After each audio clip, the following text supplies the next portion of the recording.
हो सकता है इसमें सामने भीष्म है और अर्जुन है।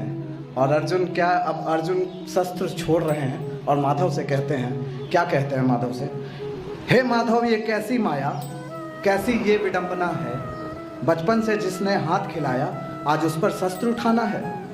ना ना माधव मुझसे ना बोलो, मुझसे ना हो पाएगा, वह मेरे कुल के कुल प्रदर्शक अर्जुन उन पर गांडी उठाएगा। धिक्कार मुझे मेरे शौर्य को, ऐसा क्षण भी देखूं मैं, अपने पितामह पे माधव आखिर कैसे तीर फेंकूं मैं। यह पीड़ा अत्यंत दुखदाई सहज सह जाऊं कैसे माधव, वह मेरे पिता के भी पिता हैं, शस्त्र उठाऊं अरे छोड़ो माधव। लालच नहीं मुझे वैभव का, लालच नहीं मुझे वैभव का, जाने दो ये सिंहासन, कांप रहा है हृदय मेरा, कैसे करूं अपनों का दोहन। छोड़ दिया गांडीव हाथ से, छोड़ दिया गांडीव हाथ से, शोक मनाने बैठा अर्जुन, इतने में कान्हा हुए क्रोधित, छोड़ दिया रथ का आसन। तुझसे ना हो पाएगा पार्थ, तू बैठ यहीं दुर्बल मन से, तब कहाँ थे ये अपने जब भटक रहे थे तुम वन में। कुल वधू का चीरहरण, कुल वधू का चीरहरण तू शायद भूला होगा, दुशासन का दुस्साहस लगता है तेरे मन में ना होगा। भरी सभा में दुर्योधन ने जिसे जंगा पर बुलाया था, या देख तेरा खून न खौला, इस रण में निर्लज होकर आया था। भरी सभा में पाप हुआ था, फिर भी अब तक खामोशी है। अब तुम शस्त्र उठाओ या कायर बन जाओ, भीष्म भी उतना ही दोषी है। तुम्हारी खातिर नहीं यहाँ में धर्म स्थापना होना ही है, तुम्हारी खातिर नहीं यहाँ में धर्म स्थापना होना ही है। तुमको रोना है तुम रो लो, पर भीष्म को तो मरना ही है। कहो अर्जुन से शस्त्र, इतने में भीष्म पितामह आवेश में कृष्ण को चेतावनी देते हैं। कहो अर्जुन से शस्त्र उठाए, क्षत्रिय बिना शस्त्र निर्वस्त्र दिखाई देते हैं। अब कान्हा का क्रोध और प्रबल था, मृत्यु होना अब और अटल था। क्रोधित होकर कान्हा बोले, तोड़ रहा हूँ वचन सारे, शस्त्र अभी उठाऊंगा, इस रथ के पहिए से ही तुमको मृत्यु लोक पहुंचाऊंगा।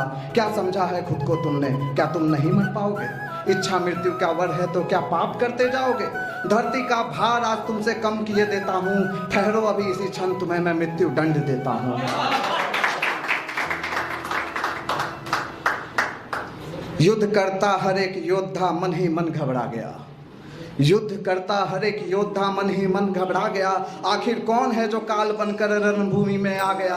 अब कृष्ण सा योद्धा पूरे समर भूमि में कोई नहीं, जो माधव के समक्ष खड़ा हो ऐसा कोई नहीं। सृष्टि को रोका मोहन ने, सब सुध-बुध खोए खड़े हो गए, जो जैसे लड़ रहे थे उसी हाल में मानो पत्थर जैसे हो गए। भीष्म की आंखें वह देखी जो अब तक देख नहीं पाए, क्या गलती थी ऐसी मेरी जो नारायण स्वयं मुझे मारने आए। मैंने अधर्म नहीं किया, मैंने अधर्म नहीं किया, धर्म का मेरा मार्ग रहा। आजीवन मैं ब्रह्मचर्य और जीवन हस्तिनापुर के नाम रहा। ये भीष्म कहते हैं कि मैंने अधर्म नहीं किया, धर्म का मेरा मार्ग रहा। आजीवन में ब्रह्मचर्य और जीवन हस्तिनापुर के नाम रहा। कृष्ण क्रोधित होकर बोले, सारी गलती तुम्हारी है, जिस सभा में तुम बैठे वहां नारी की खुलती सारी है।